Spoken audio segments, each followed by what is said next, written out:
The sheriff stood frozen, a gun pressed to his temple, while the woman he once sheltered stepped into the square, baby in her arms, voice like steel. One name left her lips, and the man holding the weapon paled. The crowd gasped. The town held its breath. But what happened next will shock even those who thought they'd seen everything. But first, let's go back to the beginning. The storm had passed, but the air still smelled of wet earth and wood smoke when Thomas first saw her. Rain clung to her lashes like dew on winter pine, and her hands, small, red, trembling, clutched the edges of a woolen shawl that had long since stopped keeping the cold out. Her boots were muddy, her hair unkempt, but her posture somehow remained upright. Proud, even. Not the kind of pride that demanded notice, but the quieter sort. One born of necessity, held together with fraying threads of dignity. She gave her name simply. Margaret Evans. No surname attached to a husband's, no mention of family. She looked him in the eye when she spoke, but only for a moment, as if even that brief flicker cost her something. Thomas, standing there with his hat still dripping rain, felt the old habits of his profession kicking in. He was trained to assess risk, read lies, measure people like fences, how high, how strong, how breakable. But she didn't scan like trouble. She scanned like a question left unanswered too long. So he gave her a place. The small room above the jailhouse, with its single iron-framed bed and the quilt his late wife stitched when the nights turned long. He told himself it was for the child, that no woman in that condition should be left alone. But when he'd said temporary, even he didn't believe it. Margaret asked for nothing. In the days that followed, she moved through the station like breath through cracks in wood, present, necessary, but quiet. She boiled water for his coffee before sunrise, mended his socks, swept dust from the floorboards with a rhythm that calmed the nerves. He never asked her to. He never had to. The town, small and eager for gossip, stirred. Whispers slithered through store aisles and church pews. A pregnant woman living with the sheriff? No ring? No name attached? Thomas heard them but didn't flinch. He'd long since stopped explaining himself to people who spoke in corners. At night, he'd return to find her seated on the porch, shawl wrapped tight, lamplight licking the pages of an old book. Great Expectations. Always the same one. She'd read in silence, eyes tracking the text with the hunger of someone needing something more than story. Perhaps memory, perhaps distraction. He'd sit across from her, nursing a cup of lukewarm coffee, and speak of things he hadn't voiced in years. The smell of horses before a rain, the way silence deepens after gunfire. She never offered replies, just soft nods, small glances, enough to keep him going.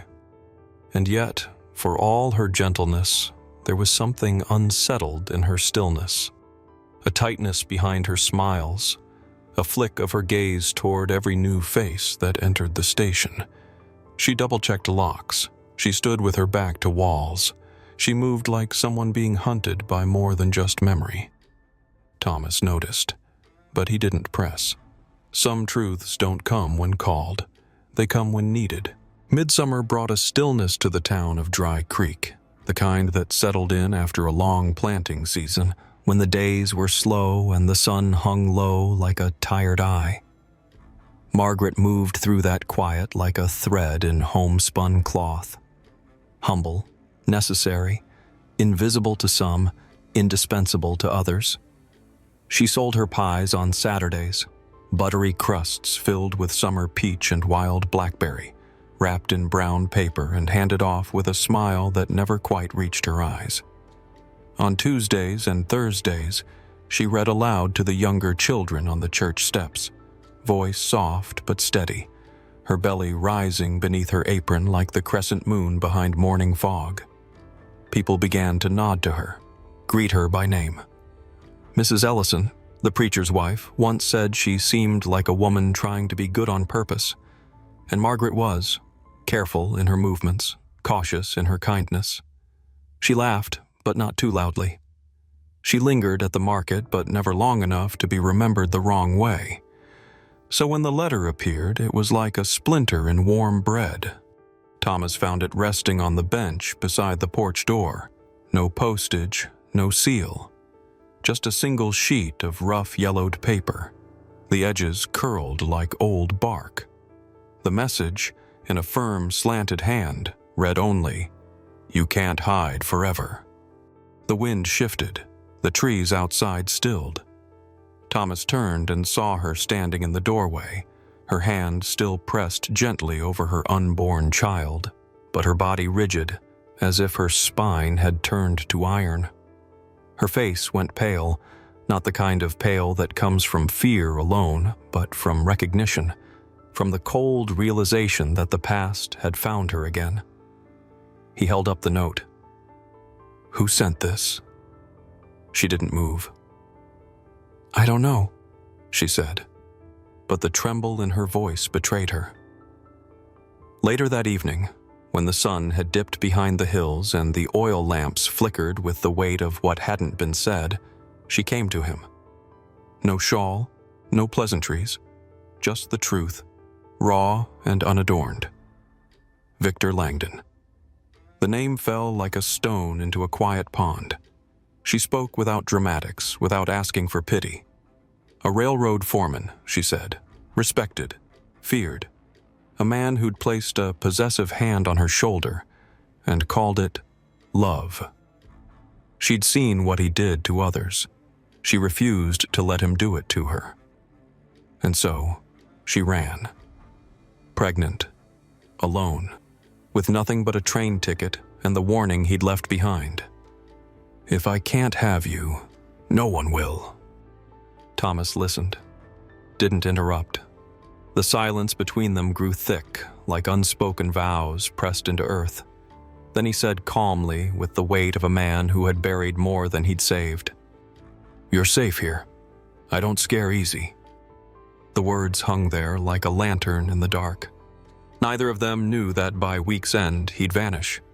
But the shadow had already arrived. The Harvest Festival had always been a soft reprieve for the people of Dry Creek, a borrowed evening of music and light before the long silence of winter. Children with cider-stained lips chased each other between hay bales. Fiddles wept and laughed in the same breath, and lanterns swung gently above the square like stars trying to stay close to earth. Margaret sat at the edge of it all, her back straight despite the fatigue that clung to her like another layer of skin. Elijah slept in her arms, his breath warm against her collarbone. She didn't dance. She didn't need to. Watching was enough. For once, she belonged to the picture. Then came the crack of gunfire. It didn't sound like a warning shot. It sounded like a door being torn off its hinges. Screams scattered across the square like crows from a cornfield. Horses reared. Musicians dropped their bows. Margaret didn't move, not at first. She stood slowly, clutching Elijah to her chest as if the beat of her heart alone might shield him. Then she saw him. Victor Langdon strode out from behind the saloon, dragging Thomas Rourke by the collar of his coat. Dust clung to the blood on his knuckles, and the glint of iron in his right hand shimmered mean in the lantern light. The railroad badge on his chest caught the glow like a badge of conquest. "You think you can hide her from me?" Victor's voice cut through the silence like a blade through rope. He pressed the revolver hard against Thomas's temple. "That child is mine. You hear me?" Thomas didn't blink. "You'll have to shoot me then." The town stopped breathing. Margaret moved. One step, then another. The crowd parted around her, not from deference, but from something heavier, an ancient knowing. A woman who walks like that, with a child in her arms and iron in her spine, does not come to beg. She stopped just shy of 10 feet from Victor, voice clear and quiet, the kind of quiet that sharpens every ear. "Victor," she said, "put the gun down, or I'll tell them what you did to Ruth." Time cracked. The name hung in the air like smoke from a burning church. Victor's mouth moved, but no words came. His grip loosened, his knuckles paling now not from force, but fear. Margaret's voice didn't rise. It didn't need to. "Your wife's sister," she continued. "The one who never made it home. The one whose mother still lights a candle." Murmurs swept the crowd. Familiar names, old suspicions, wounds that had never scabbed over. Thomas's eyes flicked toward her, not with disbelief, but with the dawning of a deeper respect. Victor's shoulders sank. Margaret shifted Elijah gently in her arms. "You touch him again," she said, "and I'll bring every name, every place, every night you thought no one was watching. I'll bring it all." Victor stared at her like a man who'd seen a ghost rise and call his name. Then, without a word, he lowered the gun and walked away. His shadow never cast in Dry Creek again. The lanterns were still swaying when the crowd began to breathe again, but Thomas Rourke didn't move. He stood like stone in the middle of the square, his shoulders squared not in defiance but in reckoning. The echo of Victor's retreat still rang in the silence between them, Margaret cradling Elijah and the sheriff who had risked everything without asking why. When he turned to her, it wasn't the look of a man needing answers. It was the look of a man finally understanding the shape of grace. "How long did you know?"